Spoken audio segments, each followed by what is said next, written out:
దేశంలో రక్తం అవసరం చాలా ఉందన్నారు తెలంగాణ హోమియో డాక్టర్స్ అసోసియేషన్ రాష్ట్ర అధ్యక్షులు సాహస్రా foundation chairman doctor Chinukani Sivaprasad. ప్రపంచ రక్తదాన దినోత్సవం సందర్భంగా యువత రక్తదానంలో పాల్గొని ప్రజల ఆరోగ్యాన్ని కాపాడాలని పిలుపునిచ్చారు. రక్తదాతలు దేవుడితో సమానమన్నారు. రక్తదానం చేయడం ద్వారా ఆరోగ్యంగా మరింత మెరుగుపడుతుందని చెప్పారు. రక్తదానం చేయండి, ప్రాణదాతలు అవ్వండి అన్నారు. రక్తదానంపై ఉన్నటువంటి అపోహలు వేడాలన్నారు. అందరికీ నమస్కారం. నేను మీ doctor Shivaprasad, Sahasra foundation chairman, Telangana homoeopathy doctors state president. ఈరోజు జూన్ 14 ప్రపంచ రక్తదాన దినోత్సవం శుభాకాంక్షలు తెలియజేస్తున్నాను. ఈరోజు చాలా గొప్పనటువంటి ముఖ్యమైనటువంటి రోజు. ఎందుకంటే ఈ యొక్క వైద్య విధానంలో రక్తం అనేది కేవలం భగవంతుడు మనకి ఇచ్చినటువంటి ఒక గొప్ప వరం. మనిషే తయారు చేసుకుంటాడు, కానీ రక్తం అనేది మనం కృత్రిమంగా ఇంతవరకు మాత్రం రక్తం తయారు చేయలేకపోతున్నాం. కాబట్టి రక్తం అవసరం లక్షల మందికి ఉంటే, కానీ డొనేట్ చేసే వాళ్ళు చాలా తక్కువ సంఖ్యలో ఉండడం చాలా ఇబ్బందికరమైన పరిస్థితి. ముఖ్యంగా రక్తదానంలో కూడా చాలా అపోహలు కూడా ఉన్నాయి. రక్తదానం ఇవ్వండి, ప్రాణాలను కాపాడండి అని ఒక గొప్ప స్లోగన్ కూడా మనం ఇస్తున్నాము.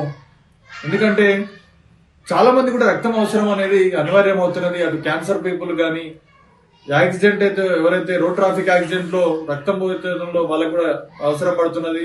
ప్రసవం సమయంలో అవసరం పడుతున్నది. ముఖ్యంగా తలసేమియా వాళ్ళకి కూడా రక్తం అవసరం పడుతున్నది. చాలా మంది కూడా రక్తం అవసరం అనేది రాను రాను పెరిగిపోతూ ఉన్నది. కానీ దానికి అనుగుణంగా రక్తం దానం చేయడంలో చాలా మంది అపోహలకు గురవుతున్నారు. రక్తం దానం చేయడం వల్ల మనిషి వీక్నెస్ అవుతుందని చెప్పేసి చాలా మంది అంటున్నారు. ఇది పూర్తిగా అవాస్తవము. రక్తం అనేది ఇవ్వడం అనేది దానికి ఒక కండిషన్స్ ఉన్నాయి, క్రైటీరియాస్ ఉన్నాయి. దాన్ని తెలియజేస్తున్న ఒక డాక్టర్గా కనీసం ఒక వ్యక్తి యొక్క బరువు 50 కేజీలు ఉండాలి. అదేవిధంగా వారి యొక్క హీమోగ్లోబిన్ పర్సెంటేజ్ 12.5 ఉండాలి, 12.5 ఉండాలి. ఒక ఆరోగ్యమైనటువంటి మానవుడు ప్రతి 90 రోజులకు ఒకసారి, అంటే 3 నెలలకు ఒకసారి బ్లడ్ అనేది డొనేట్ చేసే అవకాశం డెఫినెట్ గా ఇవ్వచ్చు అని చెప్పేసి కోరుతున్నాను. ముఖ్యంగా యువత దీనికి ముందుండాలని చెప్పి తెలియజేస్తున్నాను. ఎందుకంటే ఒక రక్తం దానం చేయడం ద్వారా మిగతా యొక్క వ్యక్తికి అవసరమవుతుందో ఆ యొక్క మనిషిలో ప్రవహించే రక్తం అనేది మీరు వాళ్ళకి కేవలం రక్తమే ప్రవహిస్తలేదు, మీరు వాళ్ళకి ప్రాణం దానం ఇస్తున్నారు, పునర్జన్మనిస్తున్నారని చెప్పేసి తెలియజేస్తున్నాను. ఇప్పటి వరకు ఎవరైతే రక్తదానం చేసిరో వాళ్ళందరికీ కూడా నేను చేతులెచ్చి దండం పెడుతున్నాను. ఎందుకంటే చాలా మందికి కూడా రక్తం అవసరం అనేది చాలా ఇంపార్టెంట్ అయిపోయింది.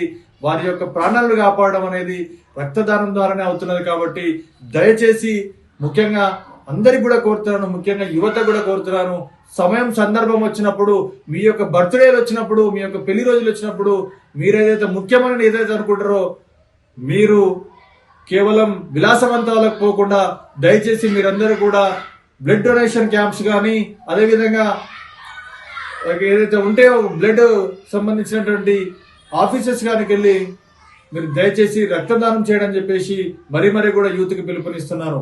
దీని ద్వారా మీ యొక్క ఆరోగ్యం మెరుగుపడుతుంది, మీకు రక్తం కొత్తగా పుట్టుకొస్తుంది, క్యాన్సర్ సంబంధించిన వ్యాధి కూడా రాకుండా కూడా కాపాడుతుందని చెప్పేసి తెలియజేస్తున్నాను. దయచేసి రక్తదానం చేయండి, ప్రాణదాతలు అవ్వండి అని చెప్పేసి కూడా మన సహస్ర ఫౌండేషన్ ముందుకుంటుంది. 2022లో మనం డిసెంబర్ 5వ తారీఖు స్టార్ట్ చేసినప్పుడు దాదాపు 70 నుంచి 100 మంది పంతంగి గ్రామంలో పంతంగినటువంటి యువత రక్తదానం చేయడం జరిగింది. వారందరూ కూడా హ్యాట్సాప్ చెప్తున్నాను. ఎందుకంటే రక్తం అనేది చాలా అవసరం. దీనిపైన ఎన్జిఓ ఆర్గనైజేషన్ కూడా చాలా పనిచేయాల్సిన అవసరం ఎంతో ఉంది. కాబట్టి ఇటు యువత, అదేవిధంగా ఎన్జిఓ ఆర్గనైజేషన్లు, అన్ని ప్రభుత్వ మరియు ప్రైవేటు ఆర్గనైజేషన్లు అందరూ కూడా డెఫినెట్ గా కలిసికట్టుగా ఉండి మనం ఈ యొక్క రక్తదానం సంబంధించినటువంటి రక్తదానం పైన అవగాహన కార్యక్రమాలు పెంచి ఈ యొక్క రాష్ట్ర దేశ భవిష్యత్తును కాపాడదామని చెప్పేసి తెలియజేస్తున్నాను. మరొకసారి ప్రపంచ రక్తదాన దినోత్సవ శుభాకాంక్షలు అందరికీ తెలియజేస్తున్నాను. మరొకసారి తెలియజేస్తున్నా, రక్తదానం చేయండి, ప్రాణదాతలు కాండి, పునర్జన్మను ప్రసాదించండి అని చెప్పేసి తెలియజేస్తున్నాను. Thank you very much.